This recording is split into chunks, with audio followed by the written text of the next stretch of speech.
before this, I was living in Bucktown, Damon and Armitage. I love the West Side. I've always, for the past 10 years, been bouncing around Wicker Park, Bucktown, Westtown, and now Humboldt Park.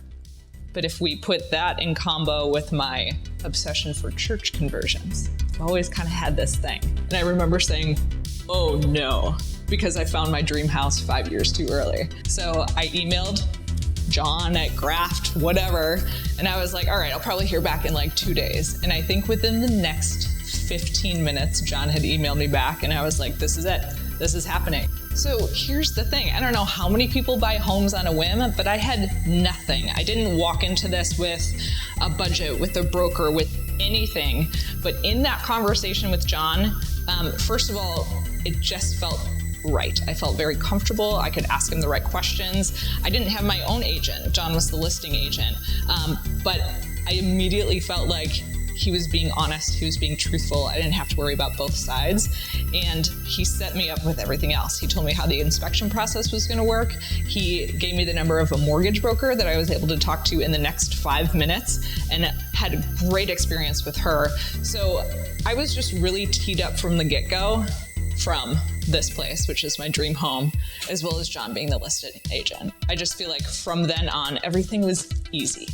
And I had a month and a half later, a huge trip planned, which was a month-long trip to Antarctica. Let's just throw that in there that I went to Antarctica. And so everything also had to work on a timeline.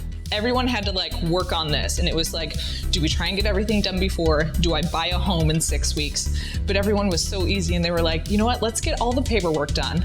We'll sign when you come back. And it couldn't have worked better. It was perfect. I really liked being able to make some final finishing touch decisions that helped turn it into mine. So I was able to pick backsplash and fixtures and handles, and that was so easy. They had a lot of that in the home already. They had some of the light fixtures, and I knew out of the gate that those were pieces I would want to change. So actually, even before closing, I had sent my new fixtures to the home. John worked with the developers to make sure that those all got installed before I even put pen to paper. And so that was really nice because it made it already feel like mine. And you know, I was there. This was going to be my home. And just having those little pieces, actually the first piece of design or thing that I added to the house that I had them install was a brass lion door knocker, which is the oddest thing, I'm sure. But to me, that just felt like my claim on the outside of the door. This was going to be my place, and this was home. So when I first moved into the Wicker Park, Westtown area about 10 years ago, someone took me to Bike Cafe. And they said, this is your welcome to the neighborhood. You have to go to Bike Cafe. It has been in the last 10 years my absolute favorite spot and the place I will bring anyone who comes to Chicago. And now I'm 2 blocks away. So I'm just waiting for the point where they start to know me my name, but Bike Cafe is one of my favorites. Smoke Daddy, I love. And I will go there as often as my waistband allows. I love Margie's candy, which is another problem for the waistband, but anytime on a hot Chicago summer night you can get an ice cream cone and have that challenge of eating it before it drips all over you, that's a good night in Chicago. Goddess in the Grocer is another one of my favorites, and that's still a quick 15-minute walk, but I have to earn that one after I go for a run on the 606. That's another great perk of living here. I love to go for little runs to earn my Smoke Daddy, and having the 606 easy running distance from here is just a nice little perk. And again, another way that I can get out of the city feel and like the heavy main streets. And on Armitage, just west of Western, there's this great little coffee shop in this red building across from 90 Miles Cafe, which I love to get my empanadas. And right next to there was a reclaimed wood shop that in the summertime would have its doors open and you could just peek in and see slabs and slabs of unfinished wood. Went and got 4 empanadas, ate those outside on their nice little reclaimed wood bench, came back in, good to go. And so I had the table purchased before I even closed on the house, which was fine by me. And I will tell you, I did have a bit of a small heart palpitation when I walked in with John to do a last walk around, and I stood there and I said, John, I ordered this table and I don't think it'll fit. I think it's too big.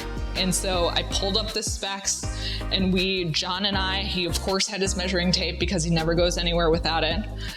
And we measured out what this would look like. Thank God it fit. but it was a moment. I was pretty green. This is my first home purchase, and I had done zero research and actually understanding what it takes to buy a home.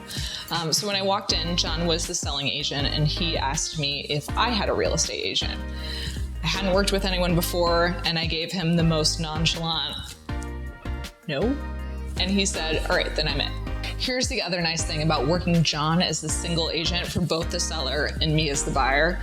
It saved a lot of time, it was efficient, and I knew nothing was getting lost in translation. So when I was in the process of figuring out where the water heater would go, I would be with John and he would be picking up the phone with the contractor and developer, and it was one line of communication instead of adding another buffer in there where who knows what gets lost in translation. So it was efficient, it was easy, and it was quick. If I had a question, I got an answer because it was John, developer, John, me.